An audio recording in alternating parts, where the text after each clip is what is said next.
খুবই কম সময়ে হেলদি স্বাদে রেস্টুরেন্ট স্টাইলে চিকেন স্যুপ আপনারা বাড়িতেই বানিয়ে নিতে পারেন। তো আশা করি ভালো লাগছে। আমি রূপা, ব্লগস উইথ রূপা চ্যানেল থেকে আপনাদের সবাইকে স্বাগত। তো তাহলে চলুন রান্নাটা শুরু করা যাক। আমি প্রথমেই গ্যাসেতে কড়াই বসিয়ে দিয়েছি। কড়াইতে 1 চামচ ঘি দিয়েছি। তোমরা চাইলে এখানে বাটারও দিতে পারো।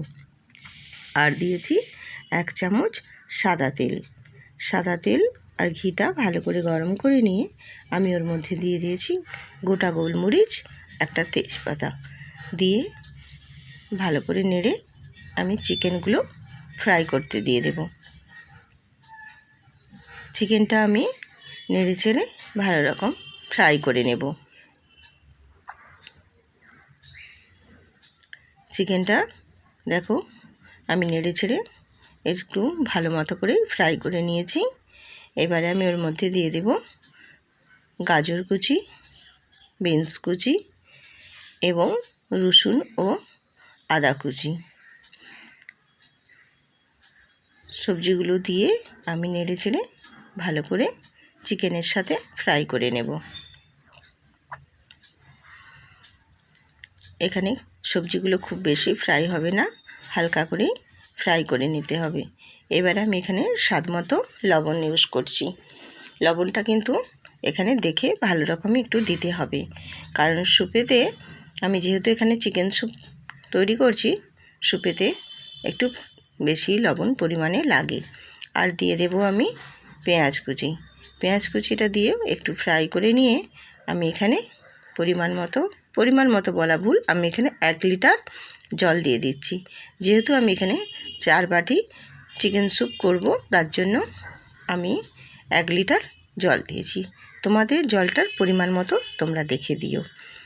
আমি জলটা দিয়ে ভালো করে একটু নেড়ে চেড়ে নিয়ে একটা ঢাকনা দিয়ে একটু ফুটিয়ে নেব। দেখো আমার স্যুপটা ফুটে উঠেছে কত সুন্দরভাবে। এবারে আমি ওর মধ্যে দিয়ে দেব পেঁয়াজ কলিটা আমি ফ্রাই করিনি, কারণ পেঁয়াজ কলি যে একটা কাঁচা ফ্লেভার থাকে, ওই ফ্লেভারটা ফ্রাই করে দিলে এটা থাকে না, ফ্লেভারটা থাকে না। তার জন্য আমি এখানে কাঁচাই ইউজ করেছি। আমি পেঁয়াজ কলিটা দিয়ে আবারও আমি নেড়ে ছেড়ে একটা ঢাকনা দিয়ে ভালো মতো ফুটিয়ে নেব। ফুটিয়ে নিয়ে আমি চলে এসেছি। দেখো আমার চিকেনগুলো খুব ভালো মতো সেদ্ধ হয়ে গেছে। আমি এবারে চিকেনগুলো তুলে নেব। এই চিকেন স্টু থেকে চিকেনগুলো আমি তুলে আলাদা করে নিচ্ছি। চিকেনগুলো আলাদা করে নিয়ে স্টুটা আমি এই মতোই রেখে দেব। এদিকে চিকেনগুলো আমি দেখো দুটো হাতের সাহায্যে আমি এইভাবে গ্রেট করে ছোট্ট করে গ্রেট করে নেব। পুরো চিকেনটাই আমি হাতের সাহায্যে ছোট্ট টুকরো করে গ্রেট করে নিয়েছি। দেখছো কত সুন্দরভাবে আমি গ্রেট করেছি। এবার এই চিকেন গ্রেট করাটাই ওই স্টুয়ের মধ্যে আমি দিয়ে দেব।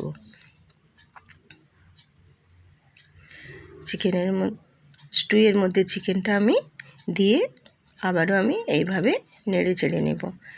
দিয়ে এর মধ্যে দিয়ে দেব আমি গোলমরিচের গুঁড়ো। এই চিকেন স্টুতে এই গোলমরিচের গুঁড়োটা খুবই একটা অসাধারণ স্বাদ নিয়ে আসে। গোলমরিচের গুঁড়োর যে একটা অনেক গুণাগুণও আছে এবং খুবই উপকারিতাও আছে। গোলমরিচ যেই তরকারিতেই দেওয়া হোক না কেন, তার স্বাদ কিন্তু আরও অনেক বাড়িয়ে তোলে। এবারে আমি চিকেন স্টুটা এদিকে ফুটতে থাক, আরেকটা এদিকে আমি বাটির মধ্যে একটা ডিম ফাটিয়ে নেব। তবে আমি এখানে ডিমের সাদা অংশটা নেব, কুসুমটা আমি নেব না, তার জন্য কুসুমটা আমি আলাদা করে নিচ্ছি। ডিমের সাদা অংশটার মধ্যে আমি সামান্য একটু লবণ দিয়ে দেব। যেহেতু এখানে আমার কুসুমটা লাগছে না, তার জন্য কুসুমটা আমি সরিয়ে দিয়েছি। আর ডিমের সাদা অংশটা ভালো করে আমি ফেটিয়ে নিচ্ছি। আর একটা বোলের মধ্যে নিয়ে নিচ্ছি কর্নফ্লাওয়ার। 2 চামচ মতো আমি কর্নফ্লাওয়ার নিয়েছি। কর্নফ্লাওয়ারটা জল দিয়ে আমি ভালো করে গুলিয়ে নেব। কর্নফ্লাওয়ারটা গুলিয়ে নিয়েছি, দিয়ে আমি এটা একটা সাইডে রেখে দেব। এবার আমি চিকেন স্টুতে দেখো আমার ফুটছে, আস্তে আস্তেভাবে ফুটে যাচ্ছে।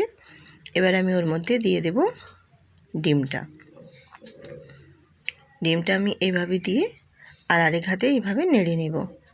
তোমরা চাইলে ডিমটা কিন্তু পরেও দিতে পারো, আমি কিন্তু একটু আগেই দিয়েছি, কারণ ডিমের যে একটা কাঁচা গন্ধ থাকে সেই গন্ধটা একটু ফুটিয়ে নেব, গন্ধটা চলে যাবে। তোমরা চাইলে পরেও দিতে পারো, কোনো অসুবিধে নেই। এইভাবে আমি ডিমটা দিয়ে ভালো রকম একটু ফুটিয়ে নিয়েছি, যাতে ডিমের কাঁচা গন্ধটা চলে যায়। একটু ডিমটা দিয়ে কিছুক্ষণ ফুটিয়ে নিয়ে এবার আমি ওর মধ্যে কর্নফ্লাওয়ারগুলো জলটা দিয়ে দেব। কর্নফ্লাওয়ারগুলো জলটা আমি এক হাতে দেব আর আরেক হাতে আমি নেড়ে নেব। দেখছেন, এইভাবে করতে হবে। এক হাতে দেব আর এক হাতে খুন্তিটা দিয়ে এইভাবে নেড়ে যেতে হবে, কারণ কর্নফ্লাওয়ার একসাথে দিয়ে দিলে দলা পাকিয়ে যাবে, তখন কিন্তু ভালো লাগবে না স্টুটা। আর তোমরা চাইলে কর্নফ্লাওয়ারটা সেই পরিমাণেই দেবে, ঘনত্বটা যেই পরিমাণ রাখবে সেই পরিমাণেই তোমরা কর্নফ্লাওয়ারটা দিবে। ঘনত্ব বেশি রাখলে বেশি দিবে, তবে স্টুতে কিন্তু বেশি ঘনত্ব ভালো লাগে না। এইভাবে দিয়ে কর্নফ্লাওয়ারগুলো দিয়ে আমি ভালো মতো একটু ফুটিয়ে নিয়ে গ্যাসটা অফ করে দিয়েছি। তো দেখো আমার স্যুপটা কত সুন্দর হয়েছে। তোমরাও এইভাবে বাড়িতে দেখো বানিয়ে, একদম রেস্টুরেন্ট স্টাইলের কিন্তু চিকেন স্যুপ খেতে খুবই অসাধারণ লাগে। যদি তোমরা ঝাল খেতে পছন্দ করো তাহলে একটু চিলি ফ্লেক্স দিয়ে দিতে পারো, কোনো অসুবিধে নেই। তো বন্ধুরা, আমার ভিডিও যদি ভালো লেগে থাকে তাহলে প্লিজ একটা লাইক, কমেন্ট, শেয়ার করে পাশে থাকবেন এবং সাবস্ক্রাইবারও করবেন।